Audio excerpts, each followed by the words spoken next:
بالله من الشيطان الرجيم. بسم الله الرحمن الرحيم. اللهم صل على سيدنا ومولانا محمد النبي الأمي وعلى آله وصحبه وسلم. اللهم صل على محمد وعلى آل محمد كما صليت على إبراهيم وعلى آل إبراهيم إنك حميد مجيد. اللهم بارك على محمد وعلى آل محمد كما باركت على إبراهيم وعلى آل إبراهيم إنك حميد مجيد. الصلاة والسلام عليك يا رسول الله وعلى آلك وصحبك يا حبيب الله. يا أيها المزمل قم الليل إلا قليلا نصفه وانقصه قليلا أو كما قال الله تعالى في القرآن المجيد. وما أرسلناك إلا رحمة للعالمين وما أرسلناك إلا كافة للناس بشيرا ونذيرا. يا أيها الذين آمنوا لا تلهكم أموالكم ولا أولادكم عن ذكر الله ومن يفعل ذلك فأولئك هم الخاسرون. وأنفقوا مما رزقناكم من قبل أن يأتي أحدكم الموت فيقول ربي لولا أخرتني إلى أجل قريب فأصدق وأكن من الصالحين. ولن يؤخر الله نفسا إذا جاء أجلها والله خبير بما تعملون.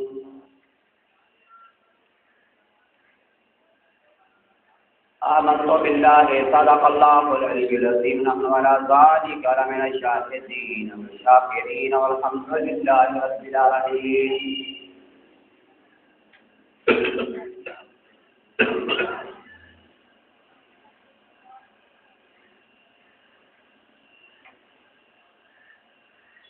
اللہ جل شانہ کا احسان عظیم ہے کہ اس نے ہم کو جمعے کی نماز کی توفیق بخشی ہے. نماز کا ادا کرنا اہم ترین فریضہ ہے. جو شخص نماز جمعہ کو چھوڑ دیتا ہے وہ بہت بڑے گناہ کا مرتکب ہوتا ہے. کوشش کرنی چاہیے کہ جمعے کے دن سب سے پہلے مسجد میں آنے کی کوشش کی جائے. ایک ہفتے کے بعد آدھا گھنٹہ اللہ کے گھر میں گزار لینا بڑی سعادت کی بات ہے. جو آدمی مسجد میں آتا ہے وہ اللہ کا مہمان ہوتا ہے. میرے بھائیوں ربیع الاول کا مہینہ ہے.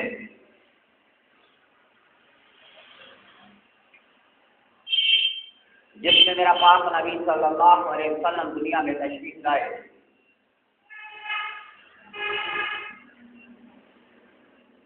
یہ وہ عظیم ساعتیں ہیں جس میں اللہ نے کرم کیا مسلمانوں پر. جو اللہ جل شانہ کا ارشاد پاک ہے کہ لوگوں ہم نے تم پر احسان کیا ہے کہ تمہیں میں سے ایک رسول بھیجا ہے جو تمہیں قرآن پاک کی آیات پڑھ کے سناتا ہے اور حکمت کی تعلیم دیتا ہے اور تمہیں پاک صاف کر دیتا ہے.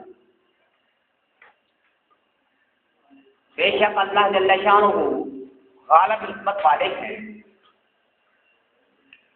نبی پاک صلی اللہ علیہ وسلم کی تشریف آوری دنیا میں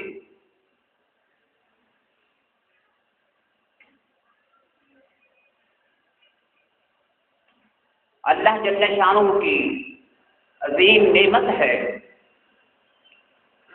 اور نبی پاک صلی اللہ علیہ وسلم کے دنیا میں آ جانے سے ظلمت تاریکی کا دور ختم ہوا.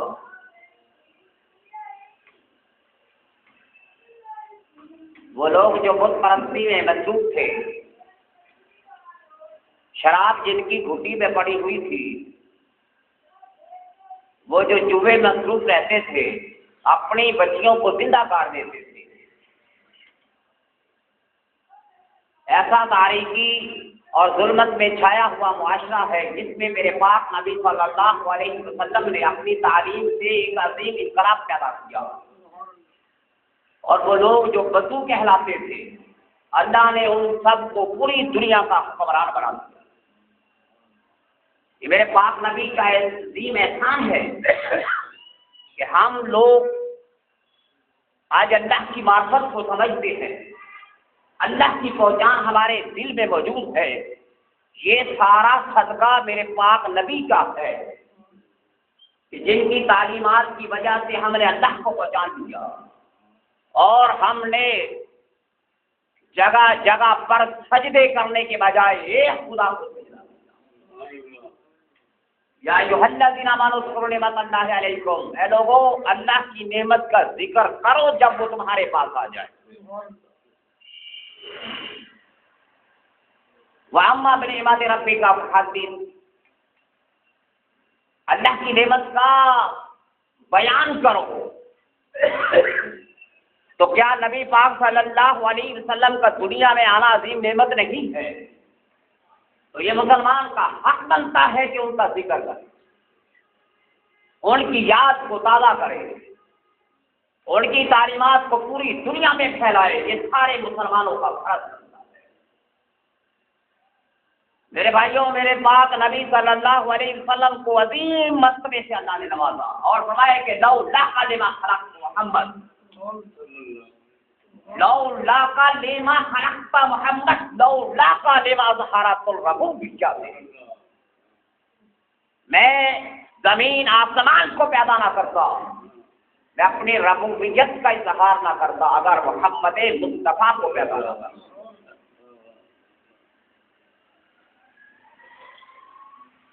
تو میرے پاک نبی صلی اللہ علیہ وسلم کو اللہ جل جلالہ نے عظیم مرتبہ دیا ہے اور ایسا مرتبہ کیا ہے کہ سارے انبیاء کا امام ہے۔ اور میرے پاک نبی کے پیچھے بیت المقدس میں 1,24,000 پیغمبر نماز پڑھنے والے تھے۔ وہ عظیم پیغمبر کے جس کو اللہ نے اپنے عرش پہ بلایا، جس کو جنت کی جہنم کی اس کے سارے نظارے دکھلائے اور ایک آسمان سے لے کر 7 آسمان تک اپنا مہمان بنا۔ بھائی کتنا مرتبہ ہے۔ اور پھر یہ ہے کہ میرے پاک نبی صلی اللہ علیہ وسلم کا مرتبہ عظیم تر عظیم اونچا کیا اور ان کا نام اتنا اونچا ہے کہ فرمایا کہ الذی یحمد مرۃ بعد مرۃ، کہ محمد کہتے ہی اس کو ہے کہ جس کی تعریف تر تعریف کی جائے اس کو محمد کہتے ہیں۔ اور یہی قرآن پاک میں نقل ہے، والذین آمنوا وعملوا الصالحات وآمنوا بما نزل على محمد وهو الحق من ربهم كفر عنهم سیئاتهم، بے شک وہ لوگ جو ایمان لاتے ہیں، عمل صالحہ کرتے ہیں، یہ قرآن پاک جو میں نے محمد پہ نازل کیا ہے اس کو حق سمجھتے ہیں، اس کو مانتے ہیں، بس یہ 3 سبب ہے۔ فرمایا جو 3 کام کرے گا، محمد مصطفیٰ پر ایمان لے کر آئے گا، نیک عمل کرے گا، اس قرآن کو سچا قرآن سمجھے گا، اللہ فرماتے ہیں میں اس کے سارے گناہوں کو معاف کروا دوں گا۔ یہ قرآن میں لکھا ہوا ہے کفر عنہم سیئاتہم واصلح بالہم، اور کے سارے معاملات کو صحیح کر دوں گا۔ بس یہ 3 کام ہے آپ کا۔ بھائی قرآن کو پڑھا نا آپ نے، 26ویں پارے کی سورت کی پہلی آیت یا دوسری کہ اے لوگوں محمد مصطفیٰ پر ایمان لاؤ، نیک عمل کرو، قرآن پاک پر ایمان لے کر آؤ، میں تمہارے گناہوں کو معاف فرما دوں گا۔ میرے بھائیوں یہ دیکھو یہ کتنا عظیم نسخہ ہے، کتنا عظیم مرتبہ ہے بندے کے لیے کہ جو آج اپنی مسجد میں بیٹھ کر اپنے گھر میں چلتے پھرتے کسی جگہ پر اور پاک نبی پہ سلام بھیجتا ہے اور بار بار ذکر فرماتا ہے اللہم صلی علی محمد وعلی آل محمد۔ بھائی یہ آپ کا صلاۃ و سلام ہے جو پاک نبی پہ جاتا ہے، یہ آپ کا صلاۃ و سلام ہے اور میرا پاک نبی ہر ایک کے درود کو سلام کو سنتا ہے. اور یہ مومن کے لیے کتنی عظمت کی بات ہے. بھائی ہم کہتے ہیں یہ بھائی بڑے سردار کو ہم نے سلام کیا، اس نے جواب نہیں دیا. وزیر کو سلام کیا، اس نے جواب نہیں دیا. ایک سردار کو سلام کیا، MNA کو سلام کیا، اس نے جواب نہیں دیا. میرا پاک نبی ہر غریب، ہر امیر، ہر مفلس سب کے سلام کا جواب دیتے. میرے بھائیوں بہت بلند رتبہ کیا فرمایا میرے پاک نبی نے کہ فضل تو الگ انبیاء بستن، اللہ نے مجھے فضیلت بخشی ان اسباب پر، 6 اشیاء کی بنیاد پر سارے انبیاء پہ مجھے فضیلت بخشی. ہوتی تو جوامع الکلم کہ اللہ نے مجھے جامع کلمات عطا کی. جو کلمات میرے پاک نبی کو اللہ نے دیے کسی پیغمبر کو نہیں دیے. یہ قرآن پاک ہے، یہ نبی پاک صلی اللہ علیہ وسلم پہ اترا، نبی کے سینے پہ اترا. جیسے اللہ کی امانت کو اٹھایا، یہ پیغمبر کا سینہ تھا. یہ قرآن پاک اگر پہاڑوں پہ اترتا، اگر پتھروں پہ اترتا، درختوں پہ اترتا، اس دھرتی پر اترتا، اللہ فرماتے ہیں کہ وہ میری خشیت سے بیزار ہو جاتے. بھائی اللہ کی امانت کو کس نے اٹھایا؟ اللہ کی امانت کو میرے پاک نبی کا سینہ ہے جو اللہ کے نور الہی کو اپنے سینے میں جگہ دے گیا. اور نبی پاک کی برکت سے یہ قرآن پاک پوری نسل انسانیت تک پہنچ گیا. اگر یہ نبی کے سینے پر نہ اترتا آج تم حاملے قرآن نہ ہوتے. بھائی قرآن کا وجود تیرے پاس ہے، آج قرآن کتاب تیرے پاس شکل میں ہے.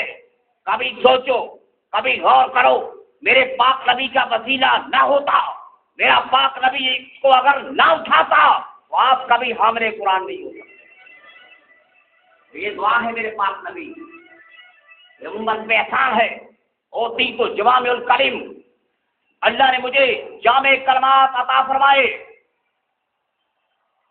فرمایا 90,000 کلمات اللہ نے معراج کی رات میرے پاک نبی کو دی. 90,000. فرمایا 30,000 لوگوں کو تعلیم کر. اس طرح دوسرے 30,000 کلمات میرے پاک نبی کے سینے میں محفوظ تھے. تو کوئی آدمی نبی کے علم کے ساتھ مقابلہ کرے یا کہے کہ نبی کا علم ناقص ہے، وہ سب سے بڑا جاہل ہے دنیا میں.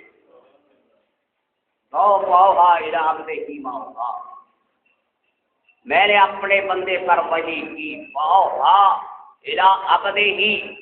اوہا، جو میں نے وحی کی، جو میں نے چاہا. اس کی تفصیل کس نے بتلائی؟ اس کی تفصیل آج تک کوئی عالم نہیں دے سکا.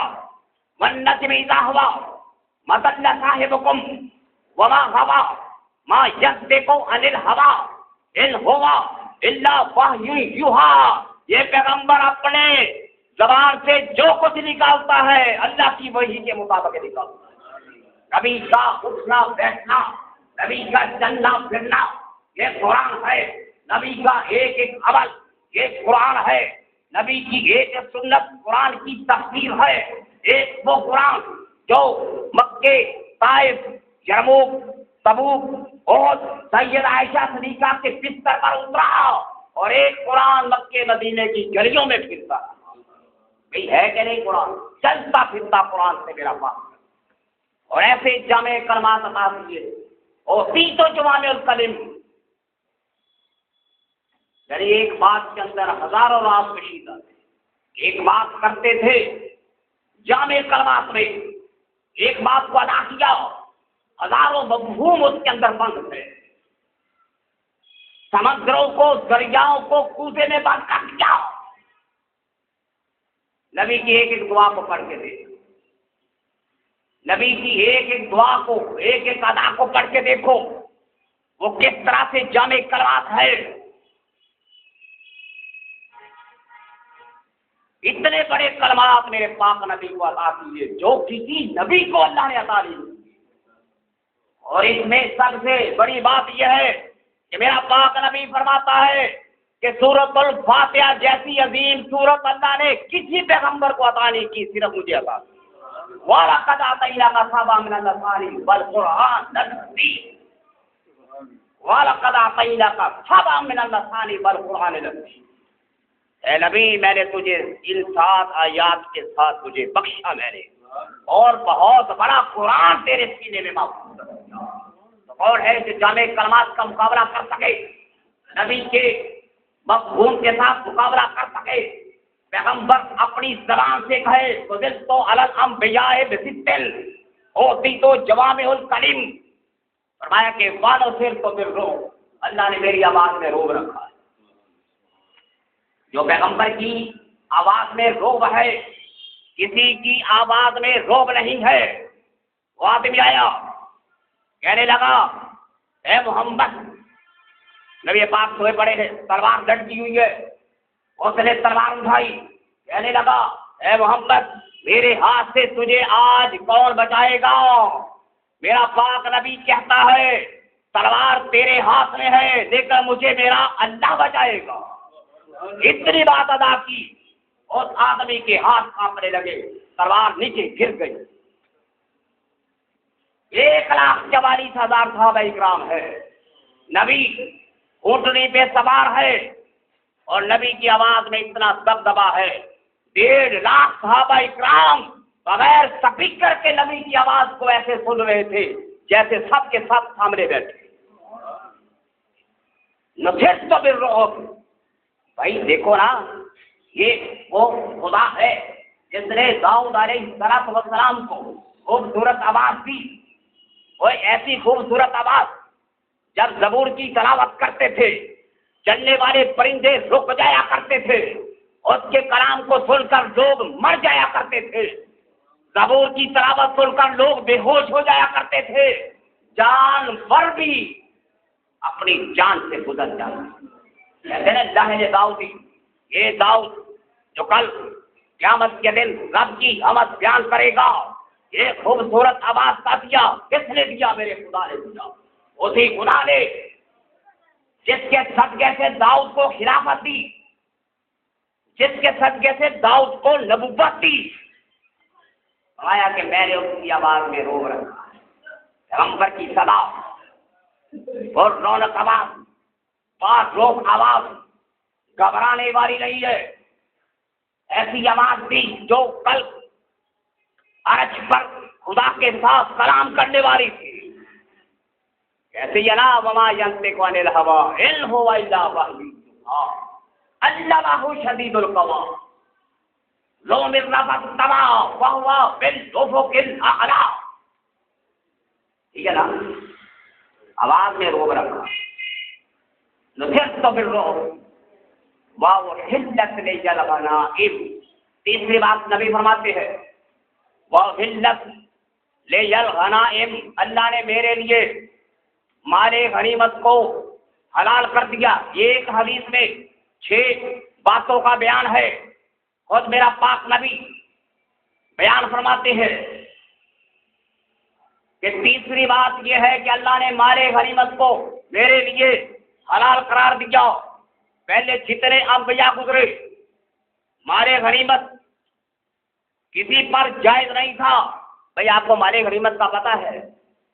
مال غنیمت وہ ہوتا ہے جو جنگ میں دشمنوں کا مال ہاتھ لگ جائے، ٹھیک ہے نا، دشمن کے ہتھیار ہمارے ہاتھ لگ جائے، ان کے مال، ان کے اسباب، ان کی فوج، ان کی مستورات، ان کی جو عورتیں ہیں نا، اگر جنگ کے اندر وہ آئی ہے مقابلہ کرنے کے لیے، عورتیں پیچھے پیچھے چلا کرتی تھی رات گانے کے لیے، اپنے فوجیوں کو تسلی دینے کے لیے، ٹھیک ہے نا، عورتیں ساتھ ساتھ آیا کرتی تھی۔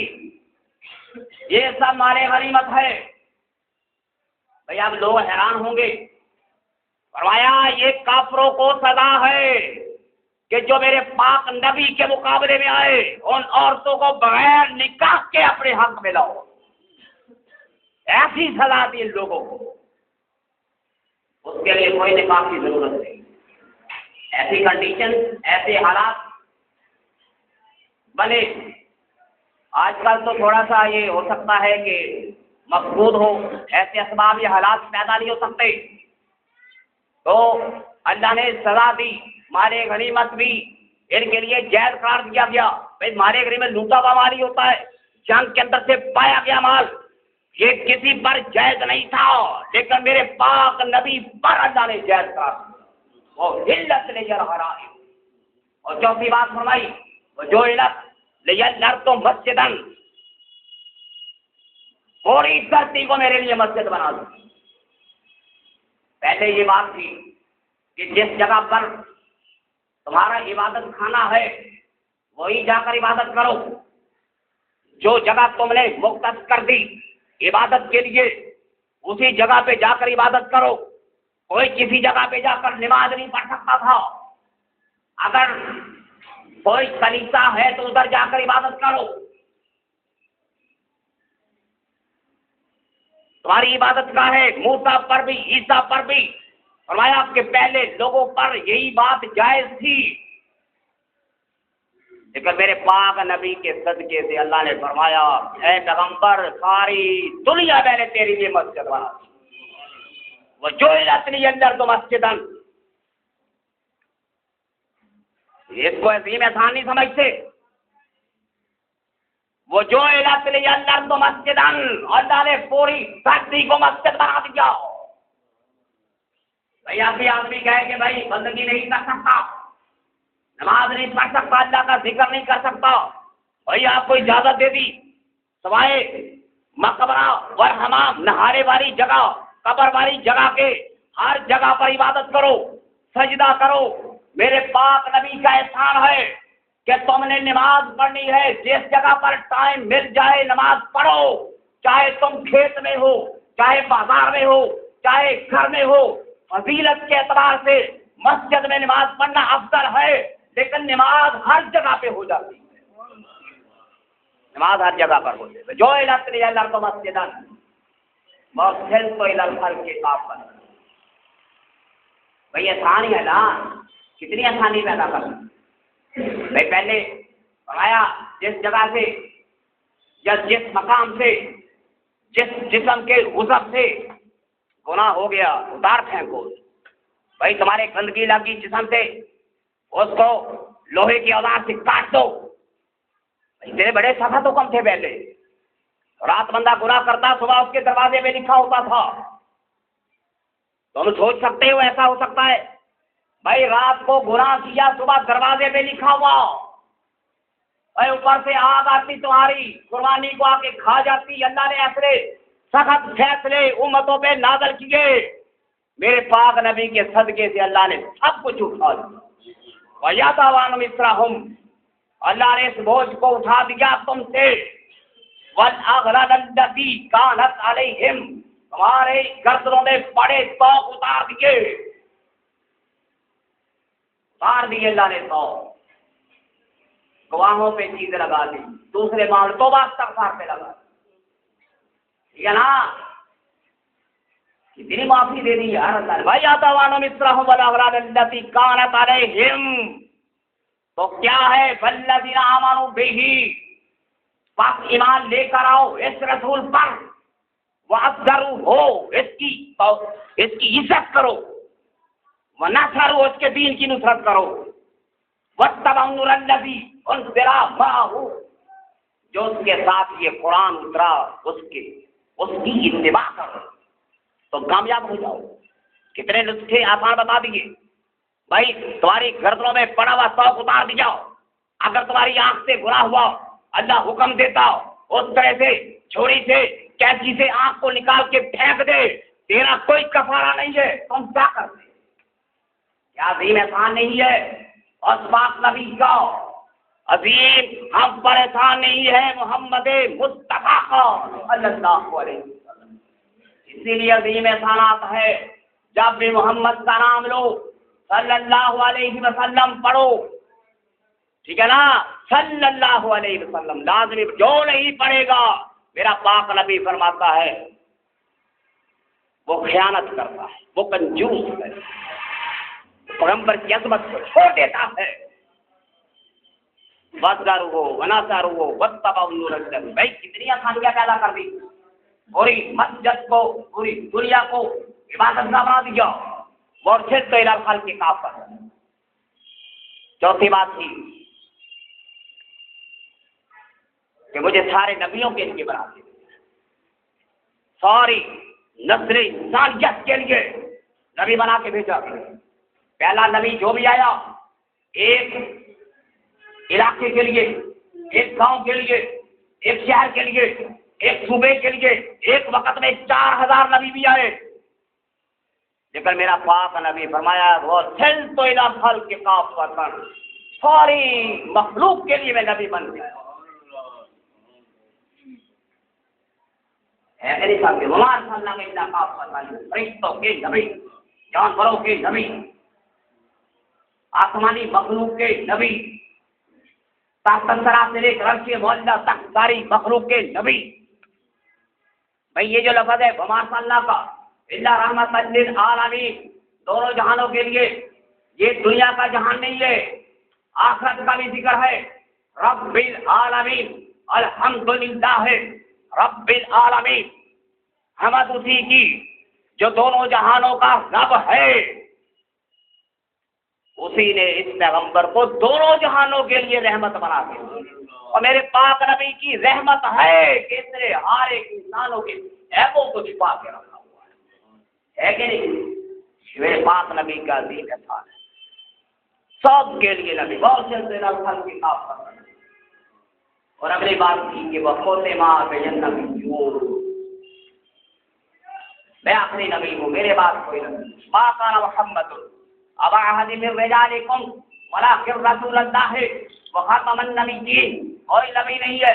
اب کوئی مرزا غلام محمد قادیانی کہے میں بھی نبی، وہ آخری نبی، آخری نبی کے زیر سایہ میں بھی نبی، بھائی تبلیغ کا یہ اثر ہوا، یہ پورا ربوہ آباد کر دیا، جرمنی میں ہیڈ کوارٹر بنا دیا، پوری دنیا میں ہزاروں لاکھوں لوگ مرزائی بن کر مرزا غلام احمد قادیانی کو نبی مانتے ہیں، اور اس نے کہا غلام احمد، یہ جو احمد کا لفظ ہے یہ نبی ہے، اس احمد کے زیر سایہ نبی ہے احمد۔ اس نے کہا میری آل اولاد جو ہے یعنی رسول کی طرح ہے، میری بیویاں ازواج رسول کی طرح سے ہے۔ وہی تبلیغ کا اثر بندے دیتے ہیں، پوری دنیا میں تبلیغ کو پھیلایا، لوگ مانتے ہیں اس کو کہ نبی ہے۔ تو میرے بھائیوں کوئی نبی نہیں ہے، صرف میرا پاک نبی آخری نبی ہے۔ میرے پاک نبی کے بعد جو نبوت کا دعویٰ کرے گا وہ تو اسلام پہ چلنا، قرآن پہ چلنا تو دور کی بات ہے، وہ دائرہ اسلام سے ہی نکل جاتا ہے، وہ مسلمان نہیں رہتا۔ کوئی اس کو نبی مان کے اس کی نبوت کے پیچھے چلے، وہ بندہ ویسے ہی دائرہ اسلام سے خارج۔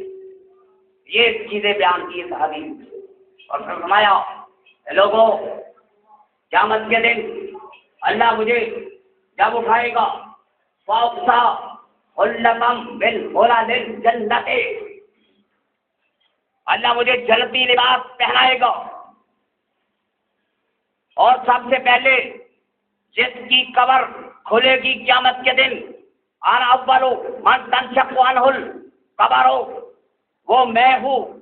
اللہ مجھے جنتی لباس پہنائے گا اور اپنے عرش کے سائڈ پر جگہ دے گا، اقوم عن جمیل العرش لیس احد من الخلائق، اور ایک خلقت میں سے جو میرا درجہ، میرا مقام ہوگا کل قیامت کے دن اللہ کی بارگاہ میں مخلوق میں کسی کا درجہ نہیں ہے، انبیاء کا درجہ بھی نہیں ہے اس جگہ۔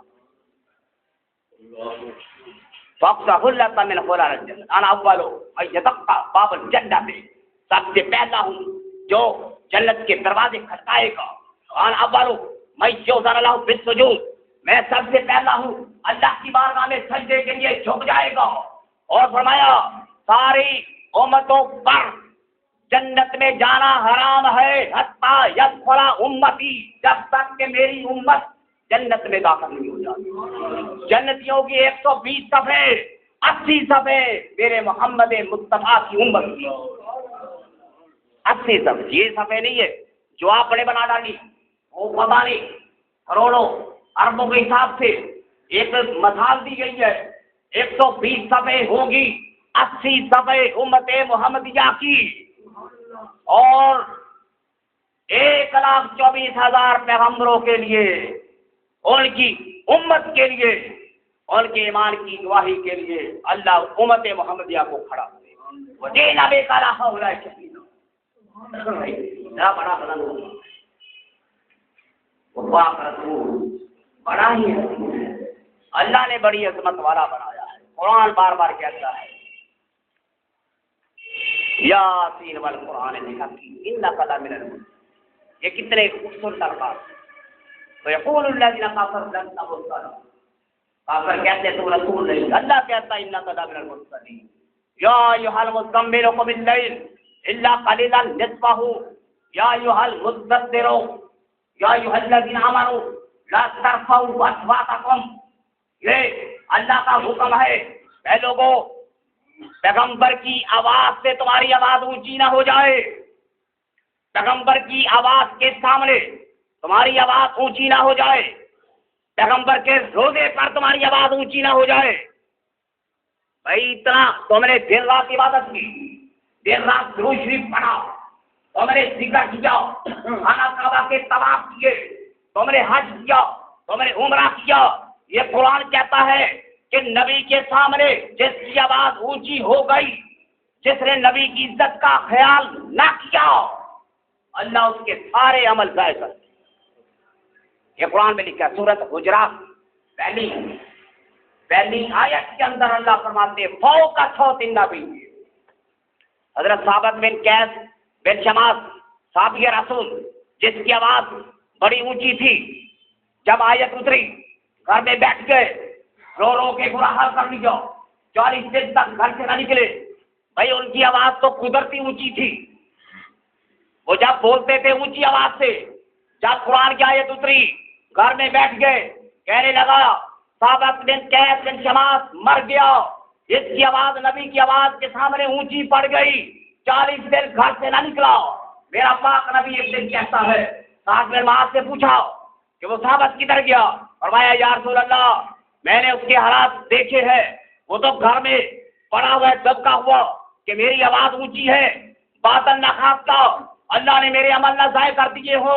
میرے پاک رسول نے ساتھ میں معاذ کو بھیجا، فرمایا اس کو بلا کے لاؤ، ثابت ایسا نہیں ہے بل ہوا من اہل الجنت، ثابت اہل جنتیوں میں سے ہے، اہل جنت میں سے ہے، وہ تو جنتی ہے۔ بھائی جان بوجھ کر تو آواز کو اونچا نہیں کیا۔ تو جو لوگ یہ سمجھتے ہیں، بھائی دیکھو نا یہ چیخنا چلانا، لوگ آئے باہر اونچی آواز سے بولا، میرے پاک خدا کو یہ بھی گوارا نہیں ہے، اور ایک نبی کو بلاؤ، عزت سے بلاؤ، تکریم سے بلاؤ، نبی کو بلاؤ، عظمت سے بلاؤ، نبی کو بلاؤ، طریقے سے بلاؤ۔ یا ایھا الذین آمنوا استجیبوا للہ وللرسول، تم فرض نماز پڑھ رہے ہو، رسول تمہیں بلائے، نماز چھوڑ کر رسول کی بات سنو۔ یا ایھا الذین آمنوا استجیبوا للہ وللرسول اذا دعاکم لما یحییکم واعلموا ان اللہ یحول بین المرء وقلبہ وانہ الیہ تحشرون۔ ہم کیا سمجھیں گے اس مقام، ٹھیک ہے نا؟ یہ ہے تاثیر رسول، عظمت رسول۔ پہلے پاک نبی کا ادب رکھو، عبادت پھر قبول ہے، تیری بندگی پھر قبول ہے جب تیرے دل میں محمد مصطفیٰ کی عزت رہی ہے، عظمت رہی ہے، کچھ بھی نہیں ہے۔ ایسے ماتھے کو مت گھساؤ، ایسے طواف مت کر، ایسے حج مت کر۔ اگر تیرے دل کے اندر عظمت رسول نہیں ہے تو کورے کا کورا ہے، تو جا صفا مروہ کی پہاڑیوں پہ چکر لگاؤ، تو بیت اللہ میں کھڑا ہو جاؤ، تیرے دل کے اندر اگر بغض رسول ہے، تیرے سارے عمل کو اللہ ضائع کر دے، تیرے پلے کچھ نہیں ہے۔ میرے بھائیوں، وہ خدا عظمت والا ہے جس نے اپنے نبی کو عظمت بخشی، جس نے اپنے نبی کے مقام کو اونچا کیا۔ بھائی تیری تعریف کیا کرے گی؟ یہ قرآن بولتا ہے وَرَفَعْنَا لَكَ ذِكْرَكَ۔ بھائی پیغمبر کا ذکر کرنا عبادت ہے کہ نہیں؟ پیغمبر کا بیان کرنا عبادت ہے کہ نہیں؟ یہ قرآن کہتا ہے وَاذْكُرْ عَبْدَنَا داؤد الزَّرَائِيَّ وَاذْكُرْ عَبْدَنَا أَيُّوبَ وَاذْكُرْ فِي الْكِتَابِ مَرْیَم۔ تو کوئی آدمی کہے کہ نبی کا ذکر کرنا تو شرک ہے، یہ قرآن بار بار سارے انبیاء کا ذکر کرتا ہے، اور قُلْ بِفَضْلِ اللَّهِ وَبِرَحْمَتِهِ، جب اللہ کا فضل آئے، اس کی رحمت آئے تو خوشی کا اظہار کر۔ اور عبدالمطلب نے 7ویں دن اپنے بھتیجے کا عقیقہ کیا تھا اور خوشی کا اظہار کیا تھا۔ بھائی اس کے متعلق بھی کہہ دیا کرو کہ عبدالمطلب جو پالنے والا ہے رسول کو، وہ بھی شرک میں مبتلا ہے۔ بھائی خوشی کا بھی طریقہ ہوتا ہے نا، بھائی خوشی ایسی ہے جو نیکیوں کے سائے میں ہے۔ جو بات ناجائز ہے، جو بات غلط ہے، وہ غلط ہے جیسے رنگ میں ہو۔ کوئی آدمی غلط باتوں کو عبادت کا درجہ دے دے، خود اس کا ذمہ دار ہے۔ نبی کا ذکر کرنا، ان کی ولادت کا ذکر کرنا، میلاد منانا، سیرت رسول منانا کوئی بدعت، کوئی گناہ نہیں ہے۔ اگر تم خود فی نفس ہی کوئی برے کام کرتے ہو، اس کے ذمہ دار تم ہو کیا بن گئے؟